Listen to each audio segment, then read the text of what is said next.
Čau, já jsem Martin Vévoda a vítám vás u finále MOL duelu, ve kterém se bude soutěžit o funglnový Mercedes-Benz CLA a o palivovou kartičku nabitou na 50 000 korun. Finalisty už máme připravený u našeho soutěžního MOL barelu. Já vás zdravím, po mý levici Honza, vítám. Dobrý den, děkuju. Vítám vás. Po pravici Aleš. Ještě předtím, než se dostaneme k první otázce, pojďme si říct, jak jste se cítili, když jste zjistili, že vlastně budete soutěžit o tyhle úžasné ceny.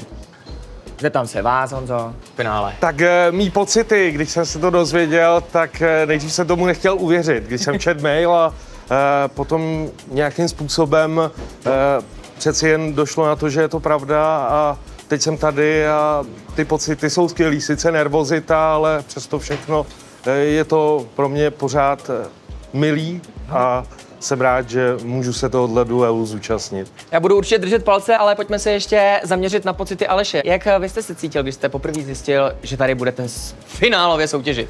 Tak já myslím, že Honza to vystihl asi tak zhruba, tak jak jsem to měl já. Nejdřív jsem tomu nechtěl věřit, s manželkou, když jsme viděli toho mailíka, tak takový štěstí nás přece nemohlo potkat. A ono jo, jako ano, potkalo, takže vlastně duel, nádhera, poprvé, kdy něco může člověk vyhrát, takže jo, perfektní. Hlavně vyhraje tak či onak, že? Tak. Já budu samozřejmě nestranně držet palce i vám. Naši soutěžící byli obeznámeni s pravidly soutěže a všechno probíhá za dozoru naší úžasné paní notářky. Tak pojďme rovnou na první otázku. Tak jste připravený na první otázku? Ano. Jo. Vážně? No jo. Určitě. Tak jo. Pánové, kolik procent masa obsahuje štýrská klobása ve Fresh Corneru? Pozor. Tak, hoši, dopsat, ukažte své odpovědi. Tak prosím pěkně, štýrská klobása ve Fresh Corneru má 98% masa. Gratuluju. Děkuji. O krásných 5% vyhráváte. Pojďme si zalosovat klíček. Takhle rychle, jo? Nechcete jiný si vzít? Ne, nechci. Určitě tenhle, jo? To je Tak to on. pojďme zjistit. Jdeme na to? A nic. A nic! Bohužel. Příště se podaří. Další otázka, pánové. Jaká je vzdálenost vzdušnou čarou v kilometrech mezi dvěma nejvzdálenějšími čerpacími stanicemi MOL v České republice? Vzdušnou čarou v kilometrech.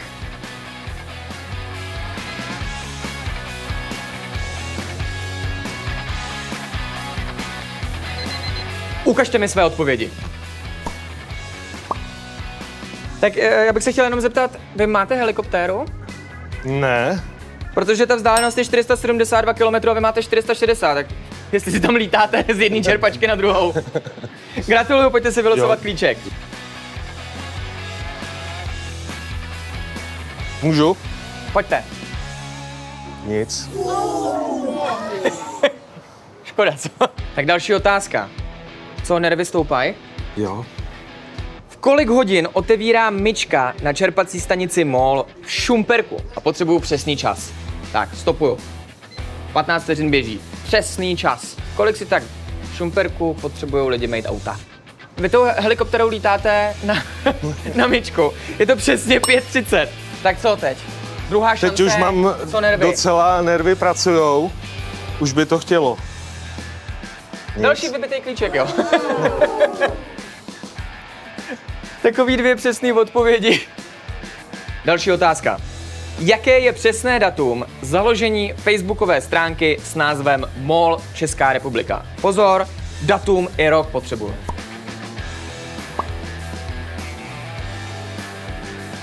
Aha. No nic, tak bylo to 20. května 2011, vzhledem k tomu, že máte stejnou odpověď, což je naprosto neuvěřitelný, nevím, jestli tady někdo nejsou zrcadla, tak losujeme další otázku. Kolik čerpacích stanic pod značkou MOL bylo v provozu na území České republiky k 1.1.2020? 3, 2, 1, konec. Tak, ukažte mi své odpovědi. Dobrý odpovědi. Je to 303 čerpacích stanic. Máte 302 a jdeme to zkusit. Gratuluju. Neuvěřitelný.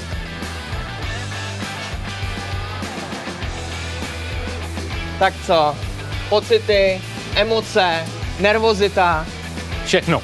Všechno dohromady. Takže Tak pojďme na to. 3. 2, 1. Gratuluju! Gratuluju! Děkuju. Nový Mercedes-Benz CLA je váš? Pojďte si ho prohlídnout. No, krása. Krása. Gratuluju. Neuvěřitelný. Nevěřím tomu pořád. Gratuluju. Děkuju moc. Vítězství, Díky moc. užij si ty mnoho Jo. kilometrů. Tak taky gratuluju.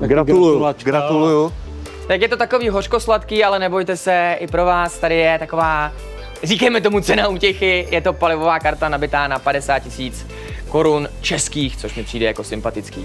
Tak tohle bylo finále Molduelu.